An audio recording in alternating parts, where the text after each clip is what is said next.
Assalamu alaikum students. I hope you all are good and welcome to the third lecture of computer science vacation work video.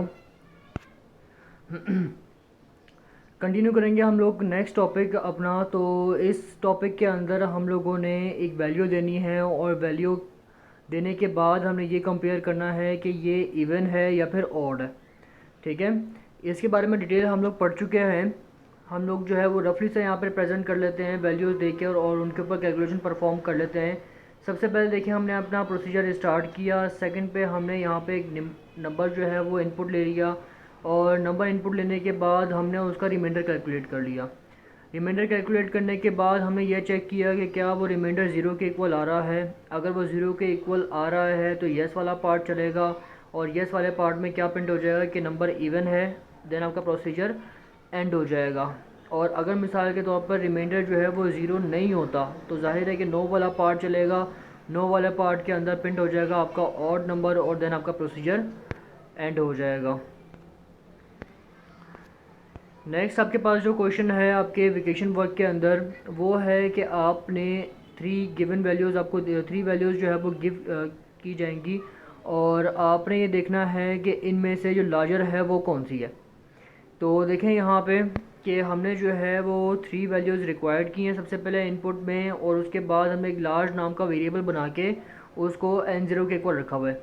अब then हम लोग करेंगे क्या, हम लोग इस लार्ज को वन बाय वन यानी तीनों नंबर्स के साथ जो है वो कंपेयर करेंगे और इनमें से जो लार्ज वैल्यू आ जाएगी, यानी अगर लेट सपोज़ कि n2 लार्ज है तो अगर n2 लार्ज होगा तो वो आपके लार्ज वैल्यू के साथ कंपेयर होगा n2 की वैल्यू। अगर n2 लार्ज के साथ लार्ज से ग्रेटर होगी तो येस वाला पार्ट चलेगा और देन आपकी लार्ज वैल्यू प्रिंट हो जाएगी, आपका प्रोसीजर एंड हो जाएगा।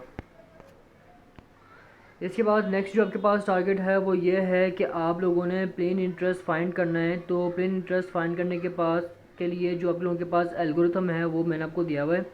फर्स्ट क्या है कि आपका प्रोसीजर स्टार्ट हो रहा है और उसके बाद हमने यहाँ पे डिफरेंट इनपुट्स ली हुई हैं और जाहिर सी बात है कि इनपुट्स मैंने आपको बताया था कि फॉर्मूले के अकॉर्डिंग आप लोग जो है वो रिक्वायर्ड करते हैं। तो हमारे पास जो रिक्वायरमेंट थी वो थी प्लेन इंटरेस्ट कैलकुलेट करने के लिए अमाउंट, रेट और ईयर्स। तो हमने जो है वो ये वैल्यूज़ इनपुट ली हैं, देन इनका फॉर्मूला अप्लाई किया है। फॉर्मूला अप्लाई करने के बाद जब हमारे पास कैलकुलेशन हो जाएगी प्लेन इंटरेस्ट की तो हम लोग उसका आउटपुट ले लेंगे और देन हमारा प्रोसीजर एंड हो जाएगा।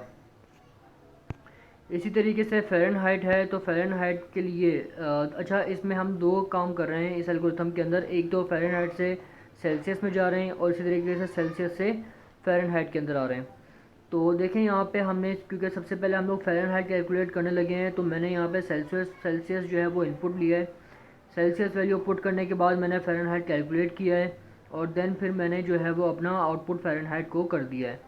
इसी तरीके से नेक्स्ट जो पार्ट है एल्गोरिथम का वो उसमें मैंने फ़ारेनहाइट कैलकुलेट किया, सॉरी इनपुट लिया है। क्यों फ़ारेनहाइट इनपुट लिया है, क्योंकि मुझे सेल्सियस कैलकुलेट करना है और सेल्सियस कैलकुलेट करने के लिए मुझे फ़ारेनहाइट चाहिए।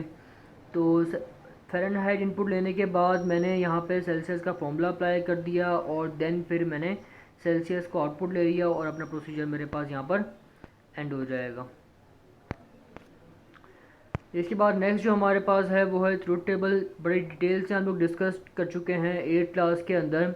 मैं आप लोगों को यहाँ पे बता देता हूँ इसके बारे में कि हमें जो प्रूफ करने के लिए कहा गया था वो ये कहा गया था कि a plus be in brackets, यानी जो a प्लस बी का रिज़ल्ट है वो उसमें अगर c ऐड किया जाए तो बेसिकली वो इक्वल होता है b प्लस सी का जो रिज़ल्ट है उसमें a ऐड करने के बाद।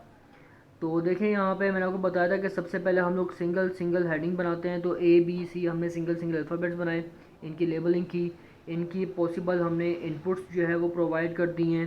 ठीक है, उसके बाद टर्न बाय टर्न, क्योंकि ए प्लस बी ब्रैकेट के अंदर था तो मैंने पहले ए प्लस बी कैलकुलेट किया, फिर बी प्लस सी ब्रैकेट के अंदर था मैंने बी प्लस सी कैलकुलेट किया और देन फिर मैंने जो है वो इन सबको प्लस करके इनकी वैल्यूज़ को कंपेयर कर लिया। तो आप ये देख भी लें कि जहाँ पे हमारे पास इस वैल्यू का आंसर फॉल्स में था वहाँ पे ये हमारे पास फॉल्स के अंदर है और जहाँ पे ये वैल्यूज़ ट्रू थी वहाँ पे ये वैल्यूज़ ट्रू हैं। इसी के साथ अब हम लोग देख लें बेटा, तो हम लोगों के पास एक और प्रूफ दिया हुआ है हमारे पास समर वेकेशन के अंदर ही। वो कहा हुआ है कि A dot B plus C का जो रिज़ल्ट है वो इक्वल होगा A dot B plus A dot C.